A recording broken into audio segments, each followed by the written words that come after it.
여러분 안녕하세요. 속 시원한 책 읽기의 박현선입니다. 오늘은 김원일 작가의 마음의 감옥이라는 단편소설 얘기를 해보려고 합니다. 저는 이 소설을 20세기 한국 소설 31권에서 봤습니다. 2005년 창비에서 출간된 책이고요. 이 책의 75쪽에서 146쪽에 이 마음의 감옥이라는 소설이 게재되어 있습니다. 제가 설명을 하면서 본문의 내용을 인용한 부분에 몇 쪽에 나와 있다고 이렇게 그 표시를 하는데 바로 이 책에 나와 있는 페이지를 의미하는 거니까 그렇게 이해해 주세요. 제가 설명드릴 순서입니다. 먼저 작가 소개 간략하게 하고요. 그리고 전체적으로 그 줄거리를 알아야 우리가 소설에 대해서 이야기를 할 수 있겠죠. 그래서 줄거리 설명해 드리고요. 그 다음에 이제 주요 등장인물에 대해서 세부적으로 알아보고 그 다음에 이 작품의 어떤 특징적인 부분들 한번 분석해 보도록 하겠습니다. 그리고 마지막으로 2024년 5월에 있는 모의고사 기출문제, 이 작품이 이제 그 지문으로 제시가 된 문제들이 있거든요. 그래서 요거를 해설해 드릴 거예요.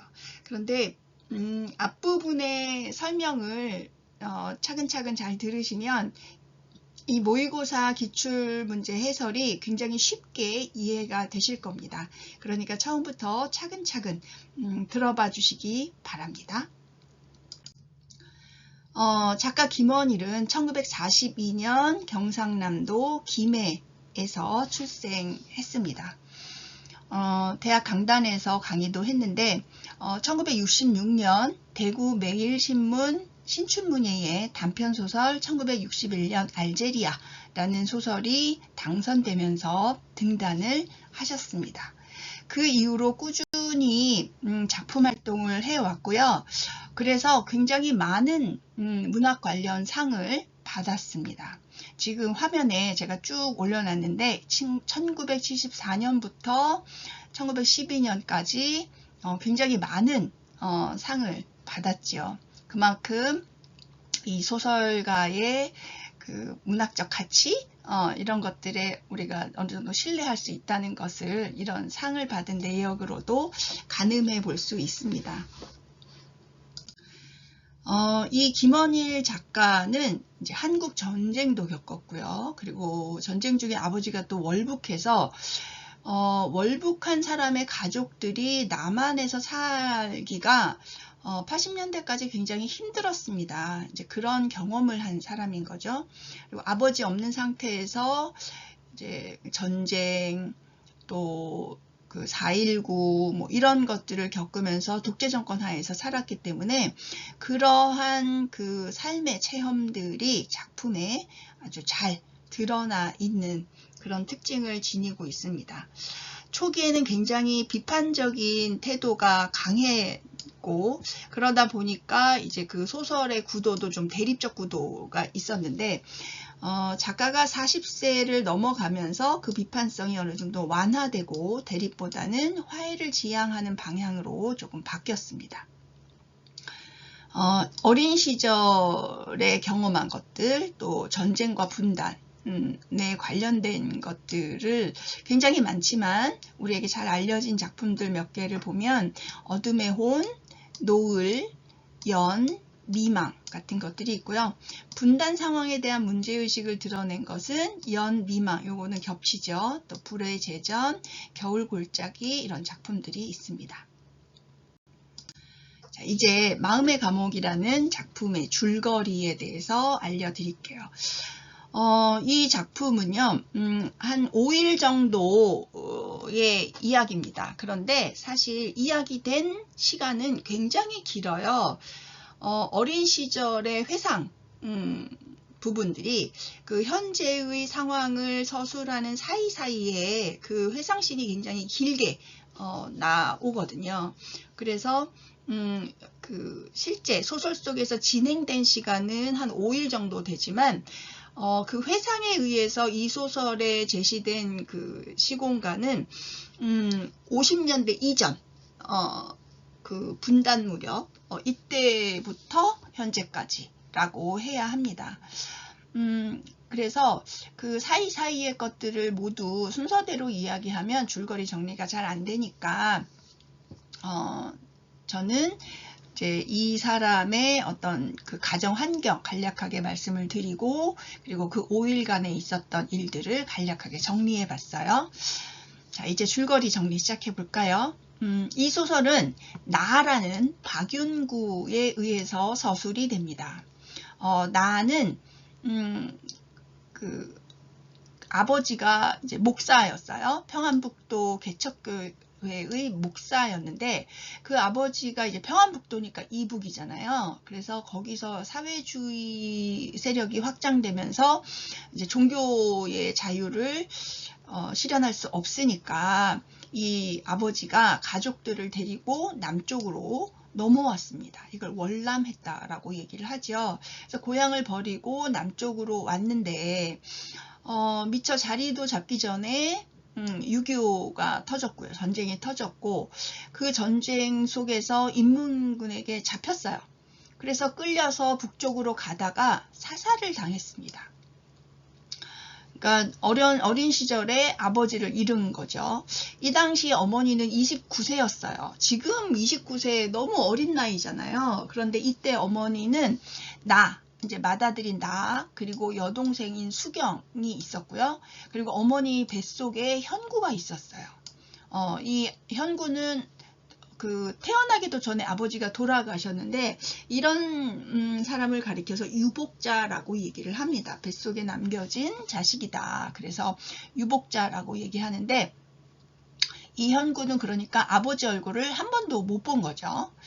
29살의 어머니는 이런 세 아이를 키워야 하는 그 가장이 됩니다. 그래서 고향도 아니고 아는 사람도 없는 남쪽에서 이 삼남매를 키우기 위해서 어머니는 양키 시장에서 이제 물건을 가져다가 팔아서 삼남매를 키웠습니다.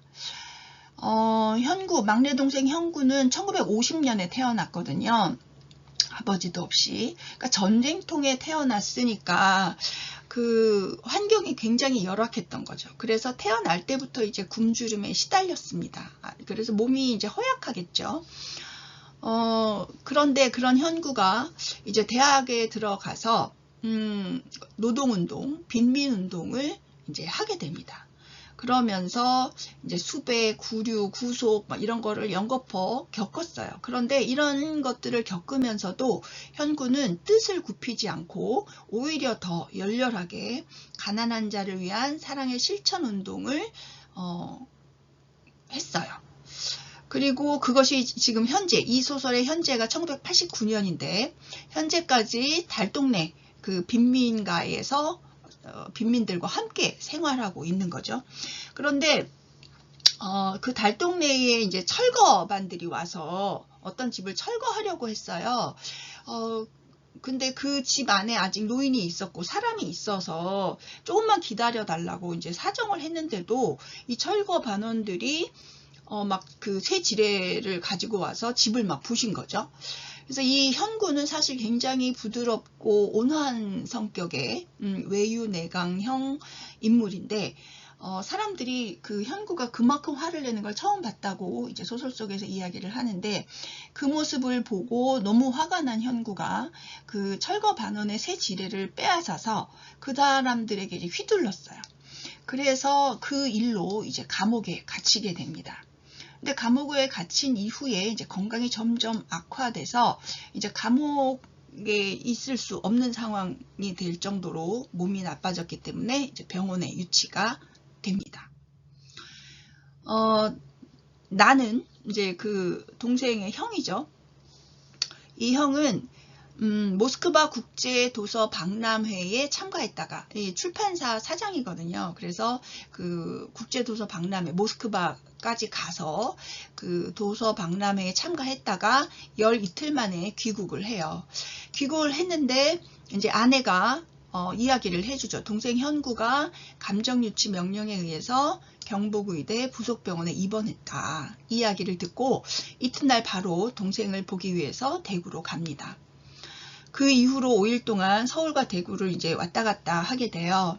그러는 과정에서 나는 동생과 그 주변 사람들, 어머니와 또 동생의 부인, 또 그 달동네 주민들, 또 거기 그 병원에 근무하고 있는 동창, 뭐 이런 사람들을 보면서 아, 내가 굉장히 자신을 합리화하면서 현실에 안주하고 살았구나.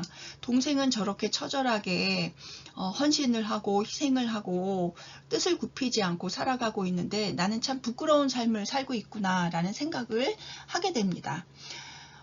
이 사람은 이제 4.19 세대여서 4.19 때 시위도 했었고 기자 생활을 하다가 80년에 해직 기자로 이제 기자를 그만두고 그 이후에 이제 출판사를 열어서 운영을 하고 있는데 출판사를 운영하면서도 이제 돈벌이에 급급하기보다는 출판사가 지켜야 되는 원칙 이런 것들을 고수하는 조금 고지식하고 원칙주의적인 그런 모습을 지닌 사람이지만 그럼에도 불구하고 자기 나름대로는 그럭저럭 자기가 양심적으로 산다라고 생각을 했던 거죠.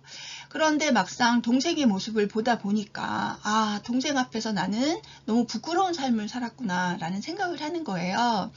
그래서 나에 비해서 동생은 지금 너무 처절하게 아픈 상황인데도 끊임없이 봉사, 헌신, 사랑 이런 것들을 강조하면서 자기 삶을 떳떳하게 생각하고 있거든요. 그런 것을 보면서 부끄럽다는 생각을 하게 됩니다. 그래서 4.19 세대지만 내가 4.19 세대라고 얘기할 수 없겠구나 라는 자괴감을 느끼게 되는 거죠.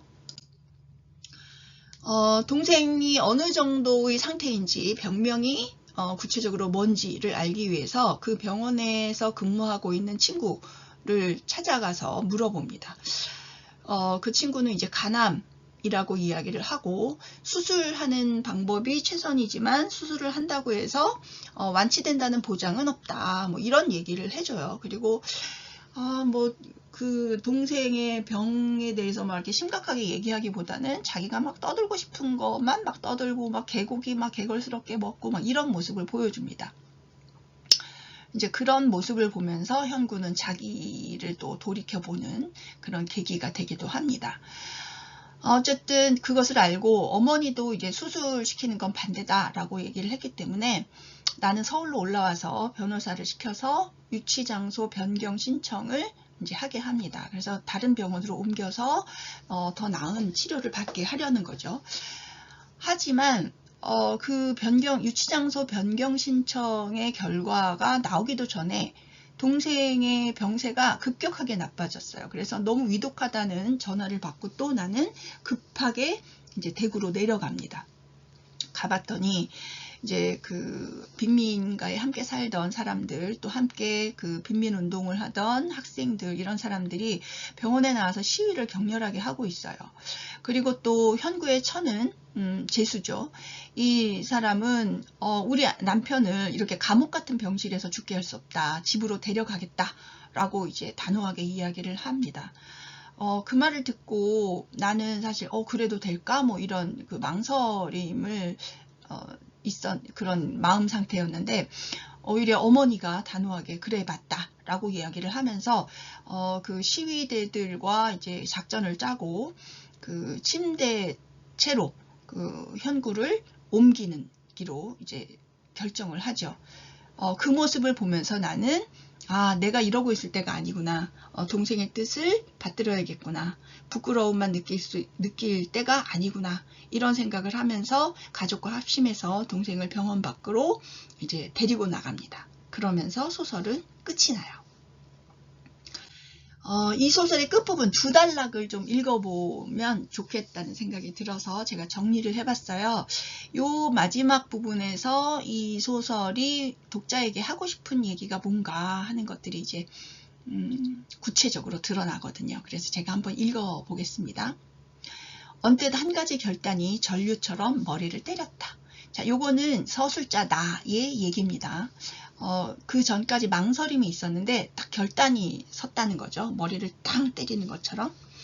이제 현구는 우리 모두의 마음에 자신이 들어앉아 살아 숨쉴 감옥 한 칸을 짓기 시작했다는 깨달음이었다. 그러니까 딱 머리를 땅 치는 것 같은 깨달음이 왔는데, 아, 동생 현구의 삶이 우리 모두의 마음속에 하나의 방 하나를 짓고 있구나. 우리 모두에게 현구의 뜻이 전달되고 있구나. 이런 것을 깨달았다는 거죠. 나는 비로소 현구를 거주 제한구역 안에서 운명하게 해서는 안 된다는 결론을 내렸다. 폭행죄와 공무집행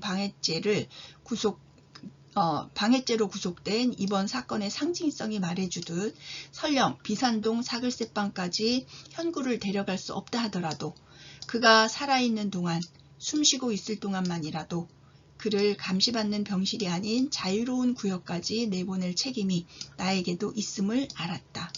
나는 동수엄마와, 이 동수엄마는 현구의 처입니다. 개수씨죠. 나는 동수엄마와 나란히 침대머리 손잡이를 힘주어 잡았다. 그래서 여기서 나의 그 심리 변화가 분명하게 드러나죠.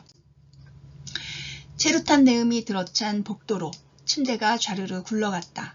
동수를 업은 어머니와 어머니 뒤에 팔을 두른 수경이는 나의 여동생이에요. 현구의 누나고 뒷문을 향해 저만큼 앞장서서 종종 걸음치고 있었다. 그때 뒷문 밖에서 대기하고 있었던지 젊은이 몇이 그 문을 활짝 열어젖혔다. 막혔던 통로가 자유로 향한 출구처럼 훤하게 뚫렸다. 우리들은 마치 포연을 뚫고 진군하듯 최루탄 매연을 헤쳐 침대를 끌고 바튼 걸음을 걸었다. 그제서야 4.19 그날 우리 모두 어깨 겹고 경무대를 향해 내닫던 그 벅찬 흥분이 되살아남을 나는 가슴 뿌듯이 느낄 수 있었다. 이렇게 해서 소설이 끝이 납니다. 그러니까 현구가 집에까지 무사히 갔는지 이거는 이 소설에서 알 수 없지요. 여기서 그래서 부각이 되는 건 이 순간에 나라는 그 기회주의적 속성을 조금 가지고 있었던 소시민적 인물이 동생의 뜻을 이어받아서 자기도 부끄럽지 않은 삶을 살기 위해 행동해야겠구나 라고 변하는 그 모습이 두드러지고 이런 것들이 결국 이 소설의 주제를 구체화하는 역할을 한다라고 볼 수 있습니다. 자, 이제 등장인물 한 명씩 살펴보도록 할까요? 먼저 서술자다 이에 대해서 알아봐야 되겠죠. 박윤구입니다. 주인공은 아니고 주인공은 이제 동생 현구가 되겠죠. 그래서 동생과 그 주변 사람들을 관찰해서 전달하는 역할을 하는 서술자, 관찰자입니다. 1980년대 해직 기자였고요. 그리고 83년부터 소규모 출판사를 운영하는 대표입니다. 출판사 운영하면서 상업적 융통성을 발휘하지 않는 원칙주의자의 면모를 보여주고 있고요. 그러면서도 따뜻하고 너그러운 또 신중한 성격을 가지고 있는 사람입니다. 4.19 세대로서 그 민주화를 위해서 함께 뛰었던 사람이지만 지금 현재는 정치적 신앙적으로 부끄러움을 느끼는 소시민입니다. 이 사람의 이제 소시민이라고 생각하는 이유는 강남 중산층 아파트에 거주하고 있다는 경제적 환경, 또 동생이 대구지방 노동운동 실태와 현장 사례 라는 제목의 원고를 가지고 와서 이거 형 출판을 좀 했으면 좋겠어요 라고 부탁을 했는데 이렇게 되면 정치적으로 타격을 입을 수 있다. 또 출판을 하더라도 금방 금지된다. 뭐 이런 이야기를 하면서 이제 거절을 하죠. 이런 것들이 바로 이 나의 소시민성을 보여주는 모습이라고 할 수가 있습니다. 하지만 동생의 그 죽음 앞에서 자신의 소시민성을 깨닫고 원래 순수했던 그 동생의 뜻을 이어받겠다는 그런 깨달음을 얻는 인물이 되는 거죠. 그래서 동생을 보면서 진보적 가치와 실천의 중요성을 깨닫는 인물, 그래서 방관자적 태도를 지니면서 부끄러움을 느끼던 사람에서 참여하는, 그래서 동지의식을 느끼는 그런 인물로 변화하는 인물이라고 정리해 볼 수 있습니다. 박현구는 실질적인 이 소설의 주인공이죠. 박윤구의 동생이고 29살이에요. 사변둥이라는 말이 나오는데요. 이거는 사변이 일어났던 1950년에 태어난 사람을 사변둥이라고 합니다.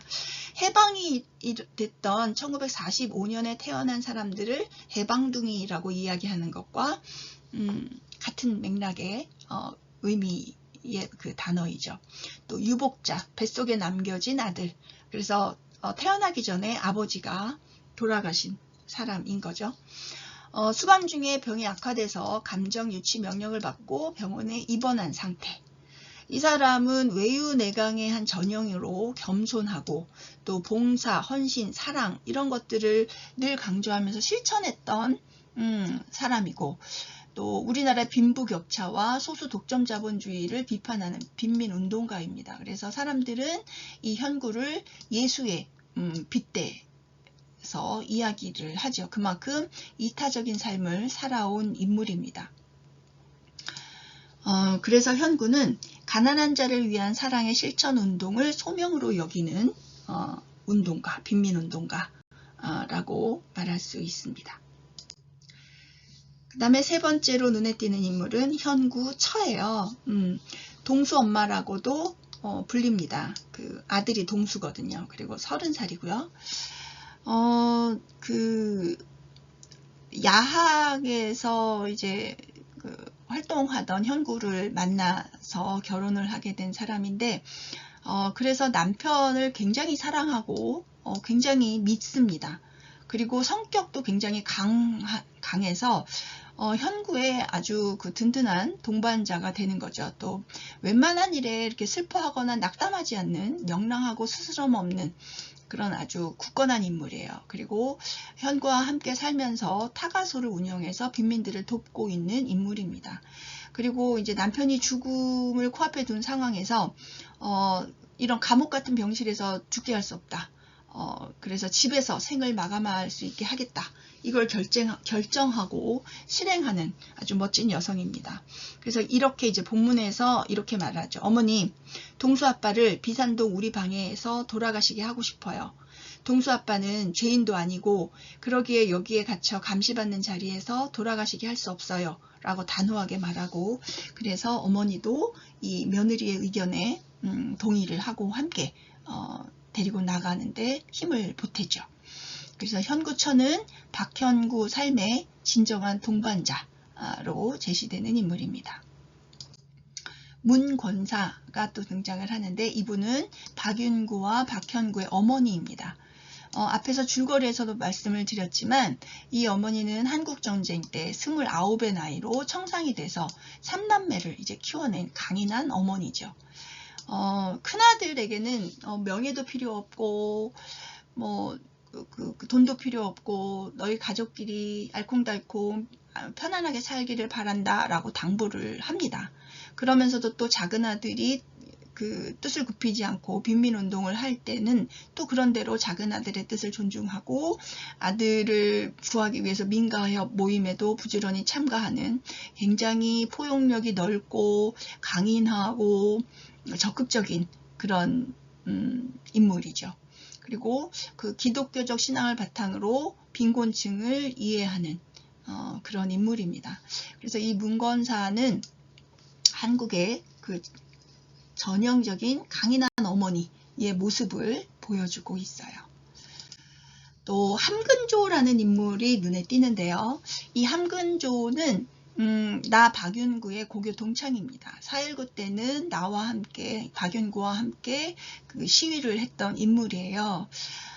지금은 현재 1989년인 현재는 20년째 경북대 의대에서 의사로 근무하고 있는데 그 대구에 있으면서도 서울에 있는 출세한 동기생 등 근황을 서울에서 지내는 나보다 훨씬 더 많이 알고 있습니다.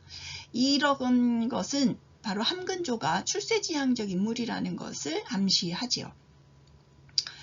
그리고 또 예전에 4.19 세대임에도 불구하고 이제 노동운동, 교육제도 이런 것들에 대해서 스스럼 없이 감정적으로 막 비판을 하고요. 그리고 이제 사회의 빈부격차를 해소하고 평등한 사회를 이루고 또 민주를 지키고 이런 것보다 사회를 시끄럽게 하는 게 귀찮아라는 태도를 지니고 있는 일명 상류층 속물이 되어 있는 인물입니다. 그래서 이 함근조를 만나면서 나는 그 자신의 모습을 또 한번 돌이켜 보게 되지요. 그래서 자신을 성찰하고 반성하게 되도록 그 계기를 마련하는 인물로 역할하기도 합니다. 그래서 함근조는 과거에는 민주적 양심적인 인물이었지만 현재는 출세를 지향하는 속물로 변한 인물이다. 이렇게 정리해 볼 수 있습니다. 자, 이제 이 소설의 서술 방식과 시점에 대해서 알아볼까요? 자, 이 소설은 소설 속 인물이 나에 의해서 서술되지요. 그런데 나는 주인공은 아니고 주인공을 관찰하는 인물이에요. 그러니까 이 소설은 1인칭 관찰자 시점으로 서술된다라고 얘기를 할 수가 있겠죠.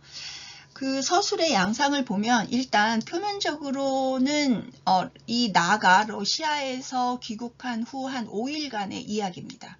그래서 실제로 진행된 시간은 5일간이지만 그 사이사이에 이 나가 그 과거의 회상 부분을 계속 집어넣어요. 그래서 현재가 흘러가면서 사이사이에 계속 월남 당시의 얘기, 또 한국전쟁과 관련된 얘기, 아버지의 죽음과 관련된 얘기, 또 자신의 성장 과정에 대한 얘기, 형구의 어린 시절에 대한 기억, 이런 것들을 사이사이에 집어넣거든요. 그러니까 실제 이야기된 시간은 몇십 년이 되는 거죠. 그리고 그러니까 현재가 쭉 흘러가면서 사이사이에 이제 과거 회상 내용이 이제 삽입되어 있는 그런 구조를 지니고 있어요. 그리고 이런 과정 속에서 서술자의 의식이 조금씩 변화되는 것을 발견할 수가 있습니다.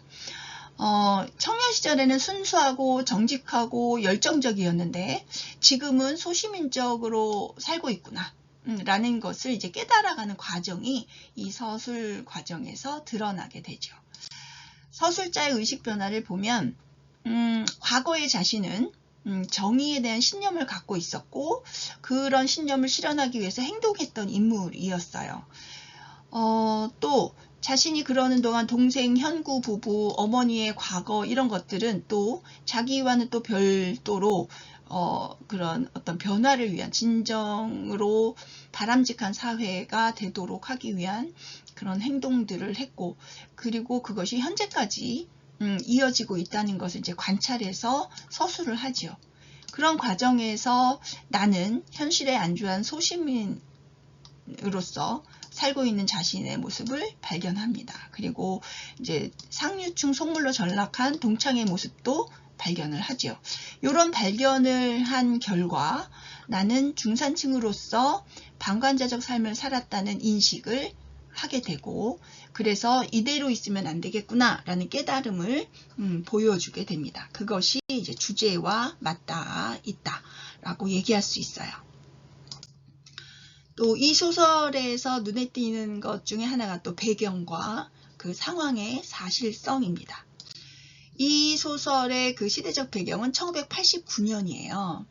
1989년이 어떤 때였는가 요거를 좀 짚고 넘어갈 필요가 있을 것 같습니다.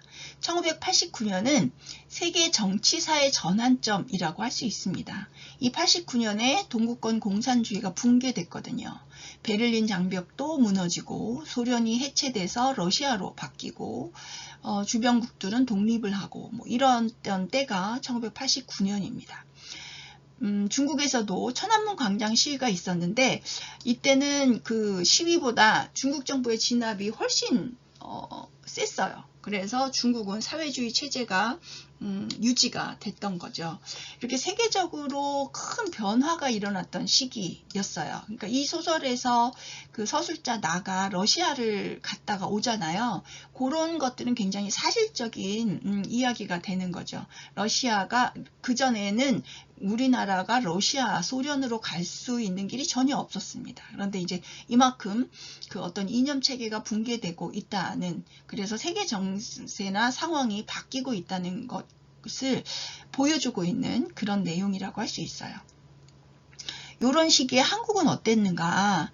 한국에서는 이제 그 87년 6월 항쟁에 영향으로 노태우 정부가 이제 출범이 되죠. 전두환을 물러나고 노태우 정부가 출범을 하는데 사실 사람은 바뀌었지만 실질적인 본질은 바뀌지 않았습니다. 그래서 노태우 정부 시절에도 우리나라는 여전히 군사정권의 잔재와 압박 속에서 신음하고 있었고 그 속에서 노동운동, 학생운동, 시민운동이 아주 활발하게 일어났지요. 그리고 광주 민주화운동 1980년이었죠. 이 1980년에 있었던 광주 민주화 운동이 85년 정도까지는 잘 알려지지 않았어요. 그래서 이제 대학가에서 외신을 통해서 이제 광주 민주화 운동의 그 영상들을 보면서 진상 규명해야 된다, 책임자 처벌해야 된다라는 시위를 했고, 그 이후로 이제 점차 그런 것들이 이제 가속화되면서 89년에는 본격적으로 거론되기 시작했던 시기. 또 우리나라가 경제적으로 이제 88년 올림픽이 있었잖아요. 그 이후로 크게 이제 경제 발전을 이루면서 한편으로는 빈부격차, 또 노동 문제 이런 것들이 이제 굉장히 심각해지던 시기였습니다.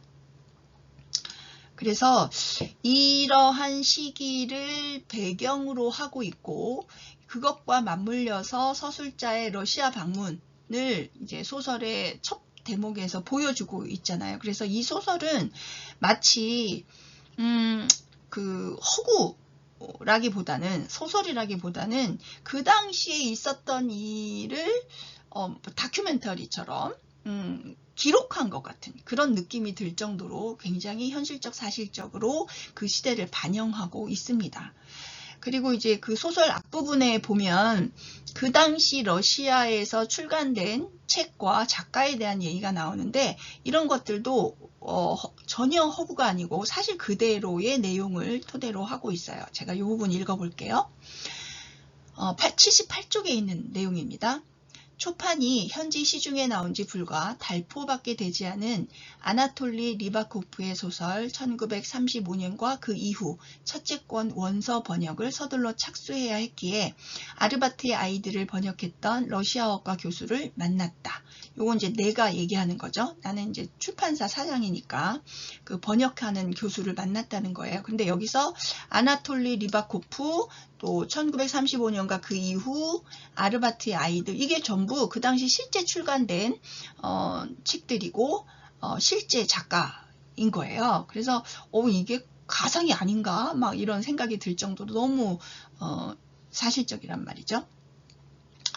1935년과 그 이후는 고르바초프의 페레스트로이카 정책에 힘입어 소련에서 출간되자마자 곧 서방 세계 여러 나라 말로 번역되어 세계적인 명성을 획득한 리바코프 만년의 대작 아르바트의 아이들 제2부 첫 권에 해당하는 소설이었다. 이런 것들 모두 사실 그대로입니다. 이런 내용을 소설에 담고 있기 때문에 이 소설이 마치 허구가 아니라 사실인 것처럼 느껴진다는 말이죠. 그래서 그 주인공 현구가 가상의 인물이 아니라 현실적인 인물로 느껴지고 그리고 사실 허구이긴 하지만 실제 그 당시 빈민운동가의 삶을 굉장히 사실적으로 그려내고 있는 다큐멘터리 같은 소설이다라는 느낌을 줍니다. 또 이 소설의 계절적 배경은 8월 중순의 불볕더위로 설정이 되어 있어요. 이 8월 중순에 한 5일 정도. 그러면 왜 이 불볕더위 여름을 배경으로 했을까? 이런 것들을 또 생각해 볼 수 있죠. 우리가 문학을 이해하는 데 있어서. 그러면 먼저 이제 그 문학 속에서 계절이 지니는 상징적 의미에 대해서 먼저 얘기를 좀 해보려고 합니다. 봄이라는 것은 이제 새싹이 돋는 또 싹에서 이제 순이 돋는 뭐 이런 시기잖아요. 그래서 문학 속에서 봄은 생명, 희망, 순수 이런 것들을 상징하고요. 여름은 이제 그 무성하게 자라는 시기잖아요. 그래서 성장, 열정, 격렬한 고뇌 이런 것들을 상징합니다. 또 가을은 수학의 계절이잖아요. 그리고 이제 그 무르익어가는, 그래서 성찰, 반성, 지혜 이런 것들을 상징하고요. 겨울은 이제 모든 것들이 땅속으로 들어가는 죽음과 고독과 인내, 회복 이런 것들을 의미하는 계절입니다. 그렇다면 이 소설은 왜 8월의 불볕더위, 한여름을 계절적 배경으로 삼았을까? 요거를 이제 한번 생각해 보게 되는 거죠. 이 소설이 뭔가 성장과는 이렇게 딱 맞아떨어지는 느낌이 없습니다. 하지만 그 동생의 죽음 앞에서 나라는 서술자가 고뇌하고 자기를 성찰하고 갈등하고 머뭇거리고 그러면서 이제 또 동생의 그 육체적 고통 때문에 또 힘들어하고, 동생은 동생대로 이제 투병하느라고 아파하고, 뭐 이런 어떤 그 절정의 상황, 고통의 절정 상황, 이런 것들을 표현하기 위한 그런 배경이 아니겠는가. 고뇌의 절정, 이런 것들을 표현하기 위해서 그 계절적 배경을 여름으로 한 것 같아요. 그래서 이 8월 중순의 불볕더위는 갈등의 최고조 상태에 있는 5일 동안의 모습을 보여주기에 적절한 시기, 또 가을의 성습함으로 옮겨가기 직전의 괴로움. 그러니까 여기서 깨달음, 소설의 결말 부분에서 깨달음이 있으면서 이제 반성과 변화로 가는 거잖아요. 그래서 거기 가기, 그러한 성찰, 반성, 지혜로 가기 직전의 괴로움 상태, 이런 것들을 보여주는 역할을 한다. 또 서술자의 내적 갈등 상태와 현구의 그 투병 상태를 암시하는 것이기도 하다라고 해석해 볼 수 있을 것 같아요. 즉, 이 소설의 계절적 배경인 여름은 치열한 내적 갈등과 고통의 극한 상황을 암시하는 그런 상징성을 지니고 있다라고 해석해 볼 수 있겠습니다. 또 이 소설의 그 결말 처리가 상당히 좀 충격적이죠. 그 체류탄이 막 터지는 속에서 그 환자를 밀고 가족들이 나가는 모습들이 굉장히 인상적이에요. 그리고 그런 모습들을 통해서 주제를 보여주고 있다고 생각이 듭니다. 그래서 마지막 장면을 보면 시위대와 정병들이 이제 충돌해서 화염병, 막 체류탄 막 터지는 긴박한 상황인데, 그 속에서 나아가 시위대와 함께 가족과 함께 아우의 침대를 밀면서 나가거든요. 그러면서 그 동생의 이상, 동생이 꿈꾸던 그 삶, 지향점, 이런 것에 그런 동반자적 태도를 취하는 극적 변화를 보여줍니다. 나아가요. 깨달음을 얻죠. 이런 모습에서 그 이념, 사상, 계급 이런 것들을 초월한 혈육에도 보여주고, 또 4.19 세대, 요거는 이제 나고 1980년 문주화 세대는 이제 동생 현구가 되겠죠. 이 두 세대가 만나서 협력하게 되는 그 상황을 보여주는 것이기도 합니다. 그래서 이념, 사상, 계급을 초월해서 함께하는 가족애도 보여주면서 그 민주화를 향한 두 세대의 화합을 보여주는 그러한 것의 필요성을 보여주는, 그럼으로써 주제를 부각하는 그런 역할을 하는 결말 처리라고 볼 수 있습니다.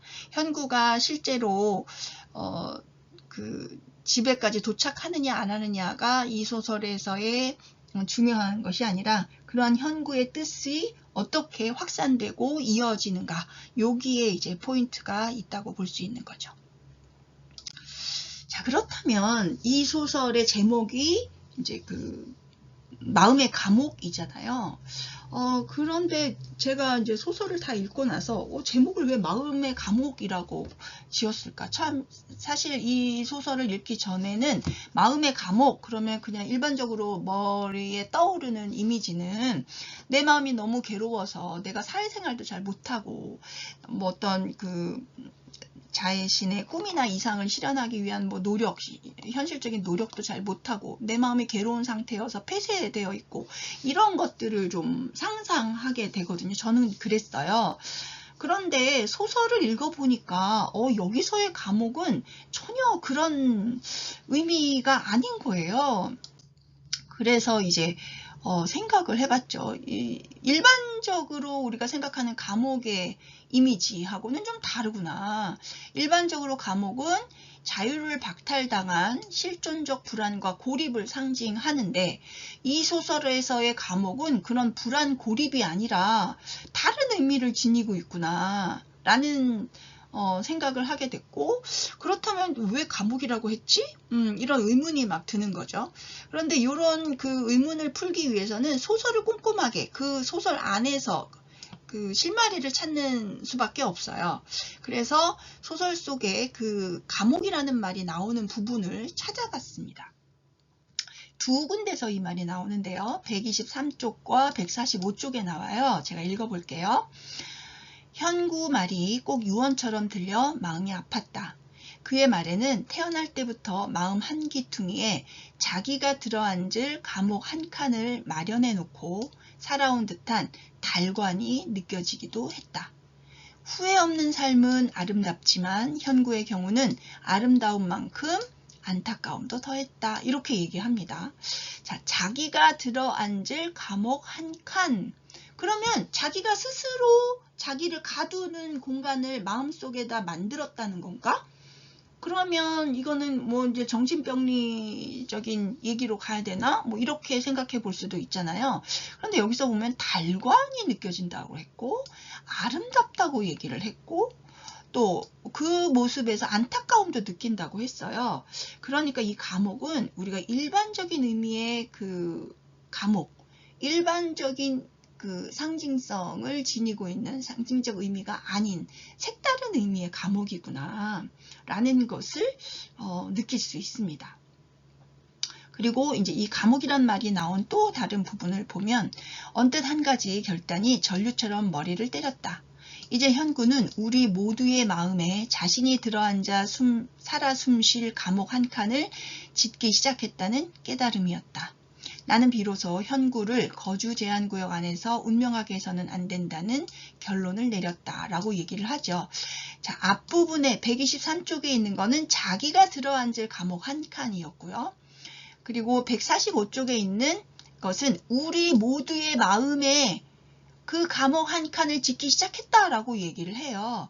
그러니까 앞부분에 있는 건 현구가 자기 마음속에 만들어낸 감옥, 자기를 가두고 자기를 지켜내기 위한 아름답고 달관의 자세를 취하는 공간, 자기를 오롯이 지킬 수 있는 공간, 자기의 뜻을 굽히지 않고 지켜내는 공간이라고 해석할 수 있을 것 같아요. 그래서 아름답지만 안타깝다고 얘기를 한 것 같고, 그런데 이제 결말 부분으로 가면서 그렇게 현구 마음속에만 있던 감옥 한 칸이 우리 모두의 마음에 그것이 지어지고 있다는 얘기는 현구의 뜻으로만 끝나는 것이 아니라 현구의 뜻이 우리 모두에게 이제 옮겨지고 전달되고 확산되고 있다라는 의미를 띠게 되는 것 같아요.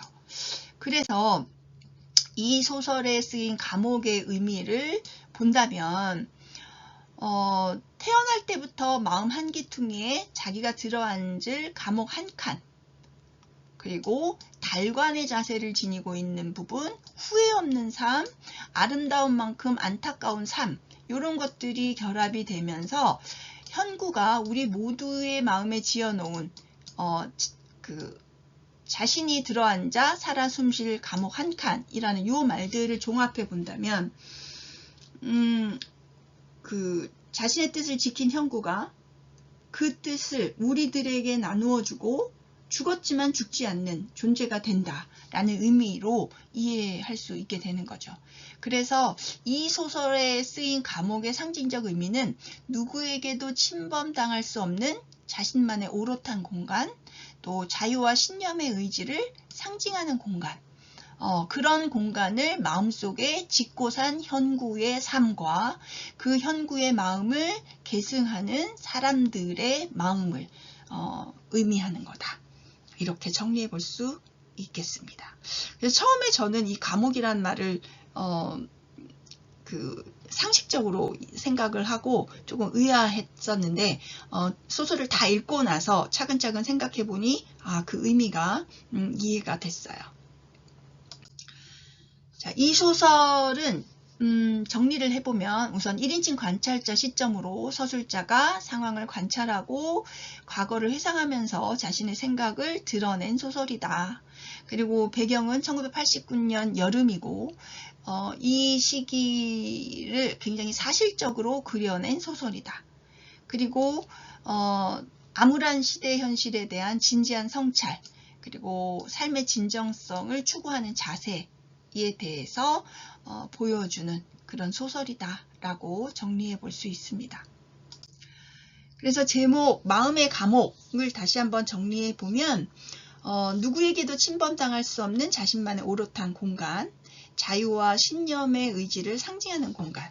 그래서 이 감옥이라는 상징은 역설적이고 창의적이고 비판적인 의미를 지니고 있는 거죠. 상식적이지 않아요.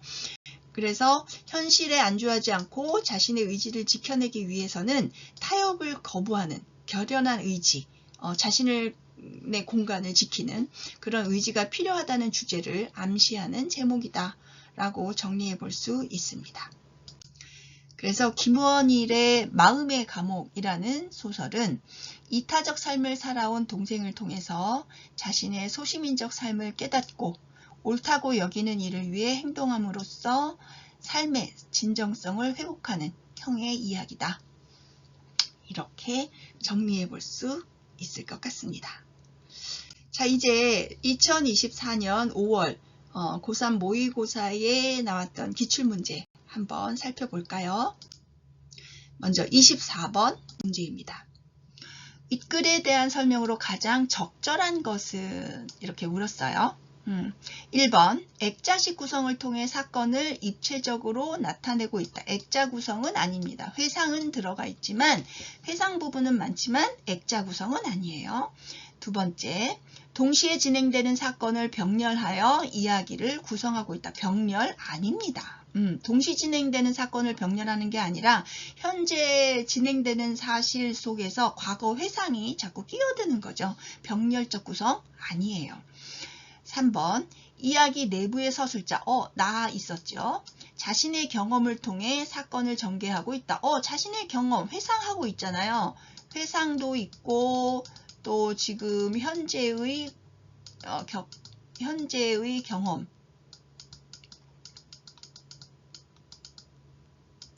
이 두 가지를 통해서 이제 사건을 전개해 나가고 있죠. 이건 맞네요. 또 4번, 계절의 변화에 대한 묘사. 계절 변화 없었어요. 계속 여름이었죠. 5일간의 이야기니까. 그래서 계절의 변화에 대한 묘사를 통해 사건 해결의 실마리 이런 거 없습니다. 4번 틀렸고요. 5번, 공간의 이동에 따라 서울과 대구를 왔다 갔다 하죠. 그런데 그 이동에 따라 서술자를 달리했나요? 아니에요. 서술자는 계속 나였습니다. 서술자 달리한 적 없고요. 사건에 대한 다양한 관점? 아니에요. 나의 관점을 중심으로 이야기하고 있지요. 그러니까 이 문제에서 가장 적절한 것은 3번입니다. 이해되셨죠? 네. 자, 다음은 25번 문제입니다. A에서 C와 관련하여 윗글을 이해한 것으로 가장 적절한 것은 하면서 A, B, C가 비산동 사글세빵, B는 병실, 3은 뒷문입니다. 요 세 가지인데 그래도 요 부분 관련된 부분을 읽어야 풀이가 정확하게 될 수 있으니까 A, B, C가 제시된 부분만 한번 읽고 다시 이야기해 보도록 하죠. 동수 엄마가 침대를 앞에서 당기고 젊은이들은 침대를 옆에서 당기고 뒤에서 밀었다. 복도에 나서니 어둑발이 내리는 속에 현구 모습은 보이지가 않았다. 나는 초조했다. 언뜻 한 가지 결단이 전류처럼 머리를 때렸다. 이제 현구는 우리 모두의 마음에 자신이 들어앉아 살아 숨쉴 감옥 한 칸을 짓기 시작했다는 깨달음이었다. 나는 비로소 현구를 거주 제한구역 안에서 운명하게 해서는 안 된다는 결론을 내렸다. 폭행죄와 공무집행 방해죄로 구속된 이번 사건의 상징성이 말해주듯 설령 비산동 사글세방까지, 이건 현구의 집을 말합니다. 현구를 데려갈 수 없다 하더라도 그가 살아있는 동안, 숨쉬고 있을 동안만이라도 그를 감시받는 병실이 아닌 자유로운 구역까지 내보낼 책임이 나에게도 있음을 알았다. 이 병실은 감옥이나 마찬가지죠. 아파서 병원에 와 있긴 하지만 지금 지키는 사람들이 있고 이동의 자유가 없으니까요. 나는 동수 엄마와 나란히 침대머리 손잡이를 힘주어 잡았다. 체루탄 내음이 들어찬 복도로 침대가 좌르르 굴러갔다. 동수를 업은 어머니와 어머니 뒤허리에 팔을 들은 수견이는 뒷문을 향해 저만큼 앞장서서 종종 걸음치고 있었다. 이 뒷문은 바로 비산동 사글세방을 향해서 나가기 위한 통로인 거죠. 그때 뒷문 밖에서 대기하고 있었던지 젊은이 몇이 그 문을 활짝 열어젖혔다. 막혔던 통로가 자유로 향한 출구처럼 훤하게 뚫렸다. 어머니와 함께 우리 오누이 셋이 그의 겨울 그렇게 남행길을 재촉하듯 우리들은 마치 포연을 뚫고 진군하듯 최루탄 매연을 헤쳐 침대를 끌고 같은 걸음을 걸었다. 그제서야 4.19 그날 우리 모두의 어깨 겹고 경무대를 향해 내닫던 그 벅찬 흥분이 되살아남을 나는 가슴 뿌듯이 느낄 수 있었다. 이렇게 얘기하고 있어요. 자, 그러면 이제 문제를 다시 풀어볼게요. A부터 C까지. 1번. 현구의 가족들은 현구의 제안에 따라 현구를 A로 이동시키려 한다. 비산동 사글세방으로 이동시키려 한다. 이거는 맞지만 현구의 제안은 아니죠. 현구의 제안은 아니에요. 현구 처의 제안인 거죠. 그래서 이 부분이 틀렸습니다. 자, 2번. 젊은이들은 현구의 가족들이 안전을 위해 B에 계속 머무르는 것에 찬성했다. B는 병실이죠. 병실에 머무르는 것에 찬성하지 않았어요. 비산동 사글세방으로 옮기는 것에 찬성했고 도왔죠. 그래서 이 부분이 틀렸네요. 3번. 어머니는 동수를 업고 C로 가는 것에, C 뒷문으로 가는 것에 위험을 느껴 불만을 제기하고 있었다. 아닙니다. 함께 갔어요. 먼저 앞장섰죠. 4번. 동수 엄마는 B보다, 병실보다 비산동 사글세방이 현구를 진정으로 위하는 공간이라고 생각하고 있다. 맞죠? 4번. 수경이는 현구를 B에서, 병실에서 C 뒷문으로 이동시키는 것을 끝까지 반대 안 했어요. 함께 했어요. 그래서 답은 4번입니다. 자, 그 다음에 26번 볼까요? 자, 기억부터 미음까지 그 제시문을 봐야 하는데 그 제시문을 전체를 보는 것보다는 그 제시된 부분만 밑에 제가 별도로 올려놨습니다. 자, 기억 미음에 대한 이해로 적절하지 않은 것을 찾으라고 했어요. 1번. 기억은 현구 어머니의 행위가 불합리함을 질타하며 현구의 안위를 염려하고 있다. 자, 그럼 이 기억을 볼까요? 아, 글쎄 박선생 면회가 안 된다잖아요. 젊은이들은 그렇다 치고 노인들 문병까지 왜 막습니까? 면회도 못할 만큼 박선생이 그렇게 위독한가요? 이 사람들이 안 된다면 난들 어쩌겠어요. 위독하다는 말은 거짓말입니다. 현구는 위독하지 않아요. 어머니가 또렷하게 말했다. 자, 이거 어머니에게 문병 온 사람들이 묻는 말이잖아요. 그러니까 이거는 어머니 행위가 불합리하다고 얘기하는 건 아니죠. 어머니 행위가 불합리한 게 아니라 그 막는 그 교도소 측 이 사람들의 불합리함을 질타하는 거죠. 그리고 현구의 안위를 염려하고 있는 건 맞죠. 그렇게 위독한가요? 이렇게 이제 염려하는 거는 맞아요. 자, 2번. 니은 학생들의 행동이 유발할 부정적 결과를 환기하며 그들의 행동을 제한하려는 의도를 드러내고 있다. 자, 그럼 니은을 볼까요? 너희들 중에 학생도 있는 것 같구나. 지성인이라 자부한다면 다른 환자들도 생각해야 할 게 아니야. 여기가 어디 시장바닥인가? 또한 형구씨도 지금 몸 상태가 아주 나빠. 직계가족 이외 1절 접견을 금지하라는 의사의 엄명인데 이렇게 고함까지 질러대면 그분이 심리적으로 안정이 되겠어? 만약 또 구호를 외쳤다간 모조리 연행할 테니 그리 알아. 뚱뚱한 수사관이 훈계하곤 병원 안으로 걸음을 옮겼다. 이 수사관이 한 말이네요. 그리고 훈계를 하고 있어요. 그러니까 학생들의 행동이 유발할 부정적 결과, 환자한테 안 좋아. 이것을 환기하고 있죠. 또 그들의 행동을 제한하려는 의도, 연행할 거야. 더 계속하면 이렇게 하니까 이런 의도도 잘 말했습니다.